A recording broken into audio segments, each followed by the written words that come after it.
Hello friends, welcome to Ananya genius classes.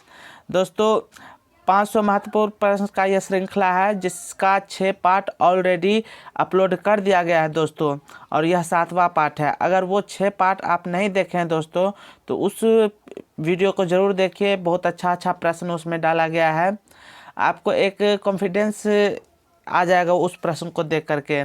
और दोस्तों, ये जो प्रश्न डाला जाता है यह बिहार दरोगा के mains, Bihar police BPSC, NTPC, group D, UPPCS, UPSC या जितना भी कॉम्पिटिटिव लेवल का एग्ज़ाम होता है दोस्तों, उसके लिए बहुत महत्वपूर्ण है। वीडियो के अंत में आपको एक प्रश्न भी दिया जाएगा दोस्तों, जिसका आंसर आपको कमेंट बॉक्स में लिख करके बताना है। और दोस्तों, इसमें टोटल 40 प्रश्न अभी पूछा जाएगा और आपका स्कोर कितना रहता है उसको भी कमेंट बॉक्स में ज़रूर लिखिएगा। तो आइए शुरू करते हैं इस वीडियो को। पहला प्रश्न है, धातुओं की ऑक्साइड की प्रवृत्ति प्रायः होती है। इसका राइट आंसर हो जाएगा क्षारीय। दोस्तों, धातुओं के ऑक्साइड की प्रवृत्ति जो होती है वह क्षारीय प्रकृति की होती है। नेक्स्ट, अगर ये धातुओं के जगह अधातु अगर पूछ लिया जाए तो वहाँ पे क्या हो जाएगा दोस्तों? अम्लीय हो जाएगा।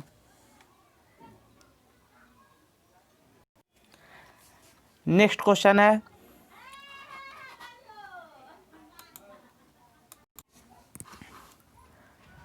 लार का पीएच मान कितना होता है?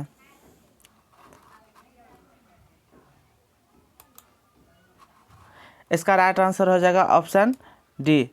दोस्तों, लार का पीएच मान जो होता है वह 6.5 होता है, जबकि रक्त का 7.4 और समुद्री जल का पूछा जाए तो 8.4 और मूत्र का पूछा जाए तो वह 6 होता है।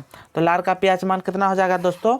लार का पीएच मान हो जाएगा 6.5 और रक्त का 7.4 और ये समुद्री जल का 8.4 और मूत्र का 6 हो जाता है। दोस्तों, यहाँ लार का पूछा जा रहा है तो इसलिए आंसर क्या हो जाएगा? Option D 6.5। नेक्स्ट क्वेश्चन है, संतृप्त हाइड्रोकार्बन होता है। संतृप्त हाइड्रोकार्बन होता है। इसका राइट आंसर हो जाएगा दोस्तों ऑप्शन ए, एल्केन। दोस्तों, एल्केन जो होता है यह एक संतृप्त हाइड्रोकार्बन होता है। नेक्स्ट क्वेश्चन है, सुमेलित करना है यानी कि मिलान करना है। हरा कशिश, उजला थोथा, नीला थोथा, लाल थोथा। दोस्तों, इसको सही से आप ये मिलान कीजिए।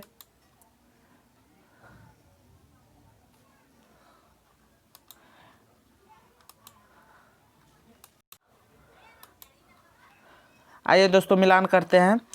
हरा कशिश। दोस्तों, हरा कशिश का रासायनिक सूत्र फेरस सल्फेट होता है और इसके साथ 7H2O। उसके बाद उजला थोथा। उजला थोथा हो जाता है जिंक सल्फेट और इसके साथ भी कितना H2O? 7H2O। नीला थोथा। नीला थोथा का दोस्तों हो जाता है कॉपर सल्फेट। इसका क्या होता है? कॉपर सल्फेट और इसके साथ 5H2O। और लाल थोथा का हो जाता है कैल्शियम सल्फेट और इसके साथ 7H2O। तो हरा कशिश फेरस सल्फेट, उजला थोथा जिंक सल्फेट, नीला थोथा कॉपर सल्फेट, लाल थोथा कैल्शियम सल्फेट। आइए नेक्स्ट क्वेश्चन को देखते हैं। पेशी तंत्र एवं तंत्रिका तंत्र की सुचारू रूप से क्रियान्वयन के लिए किस खनिज की जरूरत होती है?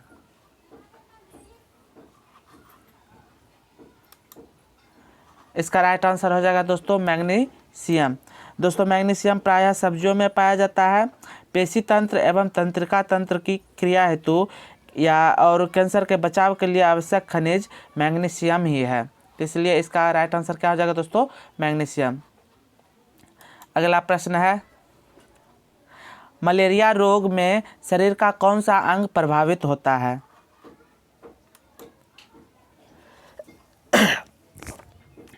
इसका राइट आंसर दोस्तों क्या हो जाएगा? ऑप्शन ए, तिल्ली।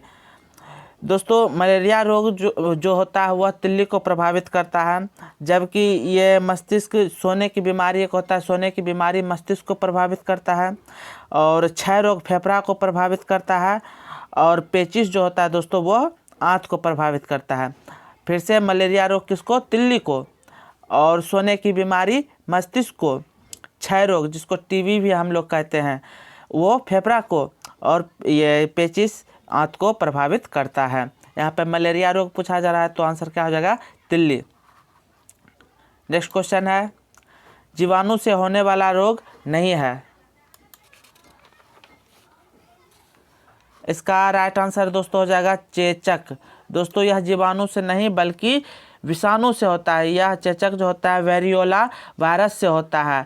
अन्य 3 जो है हैजा, सिफिलिस, नियासिन, यह जीवाणु से होने वाला रोग है चेचक, जबकि चेचक वायरस से या विषाणु से होने वाला रोग है।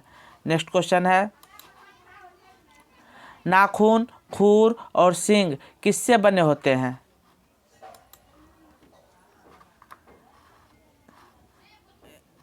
इसका राइट आंसर हो जाएगा दोस्तों केराटिन। दोस्तों नाखून, खुर और सींग जो होता है वह केराटिन के बने होते हैं। अगला क्वेश्चन है, लैंगरहैंस की द्वीपिका किसका भाग है?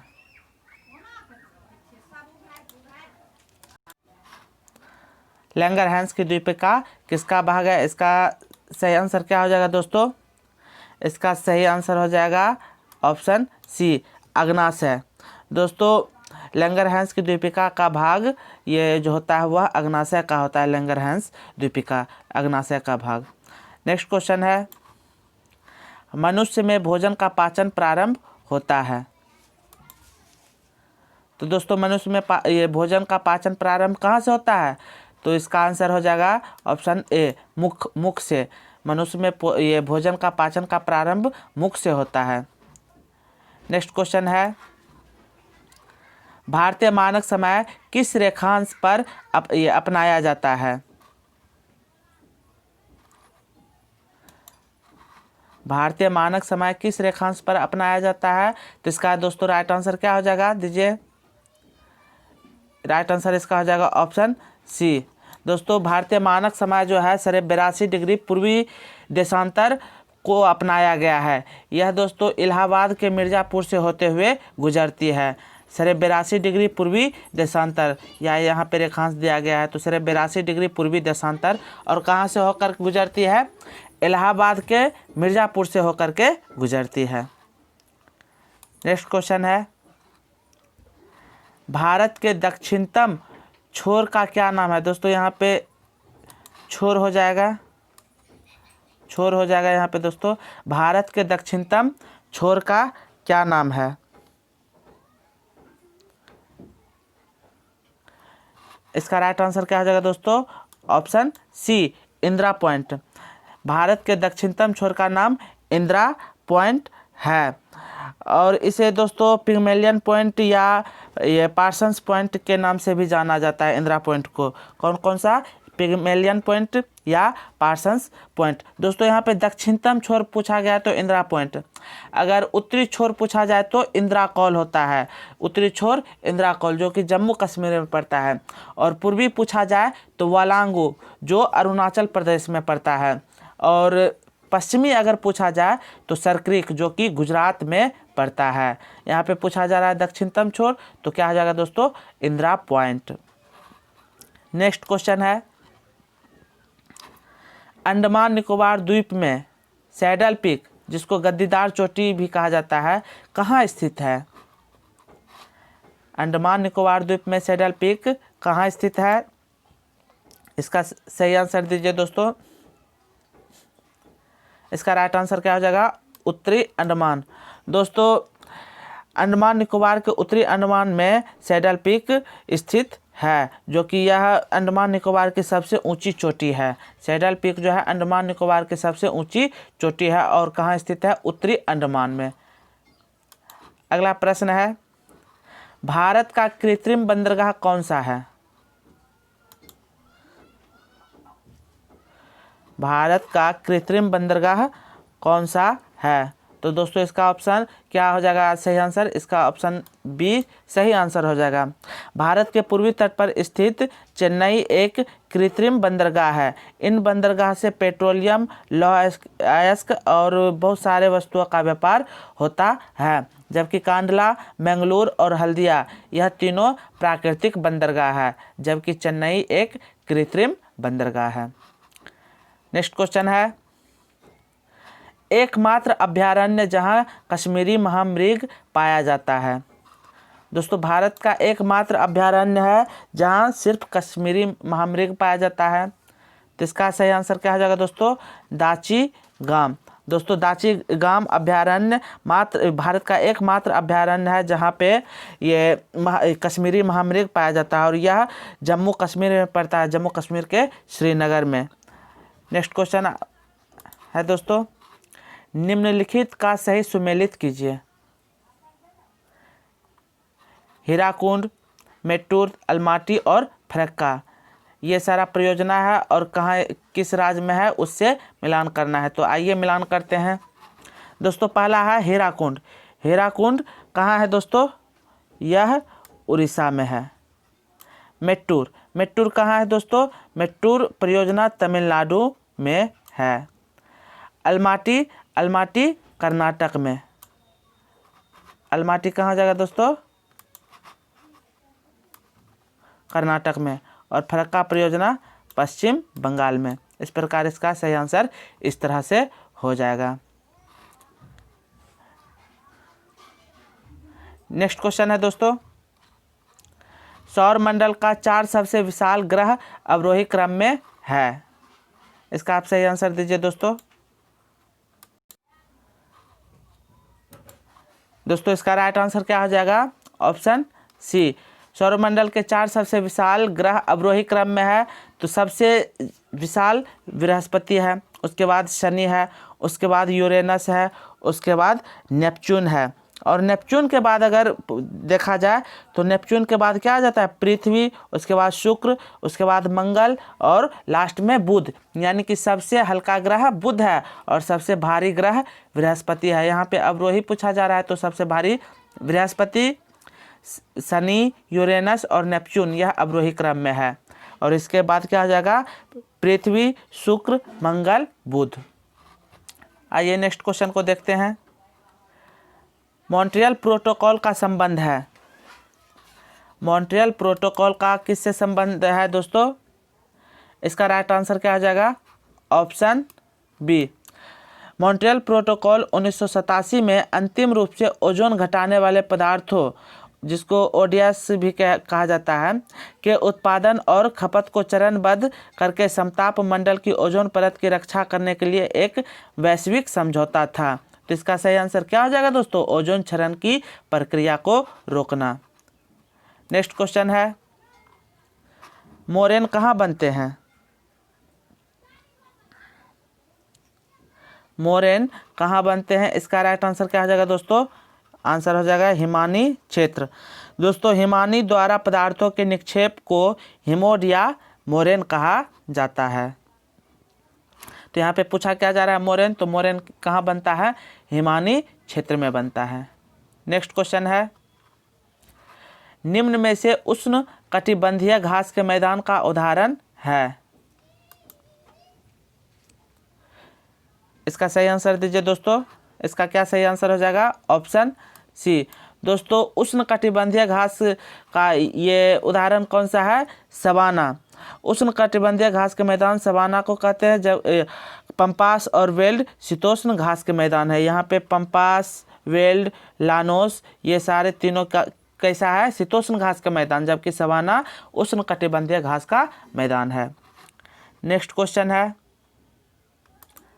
बादल वायुमंडल में तैरते हैं अपने, क्यों तैरते हैं? बादल को जो हम देखते हैं वह वायुमंडल में तैरता है, तो कैसे तैरता है दोस्तों? तो इसका सही आंसर क्या हो जाएगा? इसका सही आंसर हो जाएगा ऑप्शन डी, अल्प घनत्व के कारण। दोस्तों बादल वायुमंडल में तैरता है तो अल्प घनत्व के कारण बादल का जो डेंसिटी होता है, घनत्व, वह बहुत ही कम होता है, जिसके कारण वह वायुमंडल में तैरते रहता है। तो यहाँ पे अल्प घनत्व के कारण सही आंसर हो जाएगा। आइए नेक्स्ट क्वेश्चन को देखते हैं। नेक्स्ट क्वेश्चन है, सूची फर्स्ट को सूची द्वितीय के साथ सुमेलित कीजिए, यानी कि मिलान करने वाला है। आइए देखते हैं इसका क्या होता है। दोस्तों यह देश का नाम दिया गया है और यह तूफान का नाम दिया गया है कि किस देश में किस तूफान को किस नाम से जाना जाता है। तो ऑस्ट्रेलिया, ऑस्ट्रेलिया में दोस्तों तूफान को ये क्या कहा जाता है, विली विली। उसके बाद चीन आ जाइए। चीन में क्या कहा जाता है दोस्तों, चीन में कहा जाता है टाइफून। जो चक्रवात होता है उसको क्या कहा जाता है, टाइफून।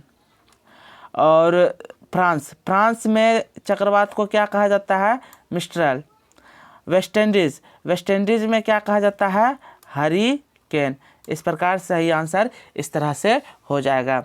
ऑस्ट्रेलिया में विली विली, चीन में टाइफून, फ्रांस में मिस्ट्रल, वेस्ट इंडीज़ में हरिकेन। नेक्स्ट क्वेश्चन है, सुंडा ट्रेंच कहाँ है, सुंडा ट्रेंच कहाँ है। तो इसका सही आंसर क्या हो जाएगा दोस्तों, हिंद महासागर, ऑप्शन ए। यह पूर्वोत्तर हिंद महासागर में स्थित है। यह पहले जावा ट्रेंच के नाम से भी जाना जाता था। यह पहले किस नाम से जाना जाता था, जावा ट्रेंच के नाम से।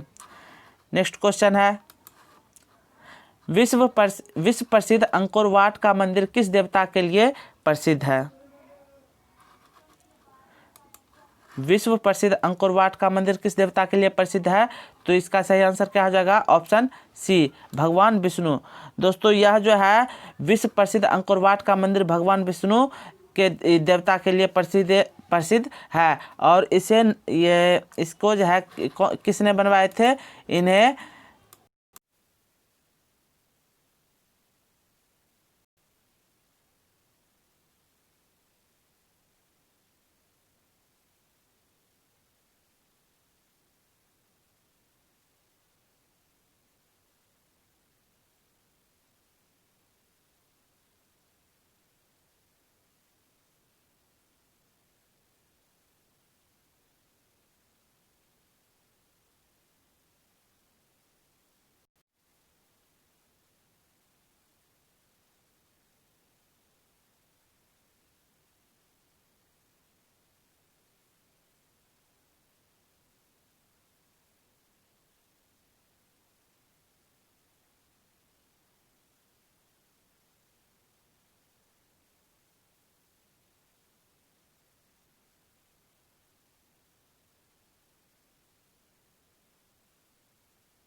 चौरी चौरा हत्याकांड कब हुआ?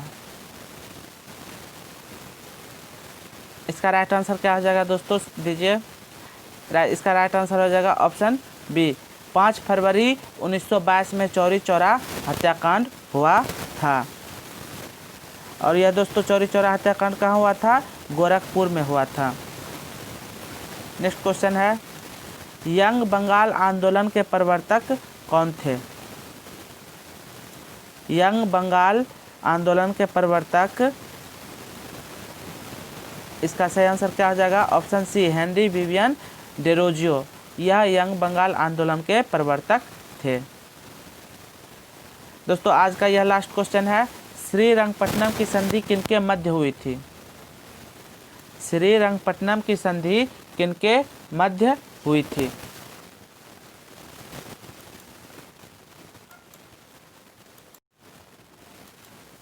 इसका राइट आंसर क्या आ जाएगा दोस्तों?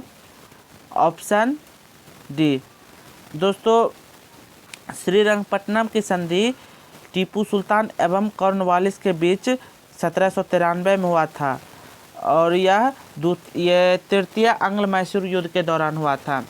और मंगलौर की संधि अगर पूछा जाए तो वह हैदर अली और वारेन हेस्टिंग्स के बीच हुआ था, मंगलौर की संधि। और मैसूर का अगर पूछा जाए तो मैसूर का सहायक संधि टीपू सुल्तान और लॉर्ड वेलेस्ली के बीच हुआ था। दोस्तों पिछले क्लास में एक आपसे क्वेश्चन पूछा गया था, ये कौन सा अधातु कमरे के तापमान पर द्रव अवस्था में पाया जाता है? तो दोस्तों इसका सही आंसर हो जाएगा ये ब्रोमीन, ऑप्शन सी है। अधातु पूछा जा रहा है दोस्तों, ब्रोमीन हो जाएगा। अगर धातु पूछा जाता तो क्या होता? पारा होता। और आज का क्वेश्चन है, क्वेश्चन ऑफ द डे है दोस्तों, मुगल काल में दरोगा का पद था, यानी कि मुगल काल में जो दरोगा का पद था वह कौन सा पद था? पुलिस अधिकारी, टकसाल अधिकारी, लगान अधिकारी, सैन्य अधिकारी। इसका क्या सही आंसर होगा दोस्तों, इसको आपको कमेंट बॉक्स में लिख करके बताना है। और दोस्तों वीडियो कैसा लगा ज़रूर बताइएगा। और दोस्तों आप लोग का सपोर्ट चाहिए हमें, क्योंकि सब्सक्राइबर और लाइक बहुत कम हो रहा है दोस्तों। अगर आपने इस वीडियो को देखा है तो बहुत बहुत धन्यवाद, और देखे हैं तो आप ज़रूर लाइक और शेयर तो ज़रूर कीजिएगा दोस्तों। बस आप जब लाइक और कमेंट और शेयर करते हैं तो बस हमको मोटिवेट मिलता है और वीडियो बनाने का मन करता है, तो इसलिए आपका सपोर्ट बहुत ज़रूरी है दोस्तों। तो thanks for watching my video. Next class में आपको नेक्स्ट वीडियो जो आएगा इससे और भी अच्छा प्रश्न आएगा। Thanks for watching my video.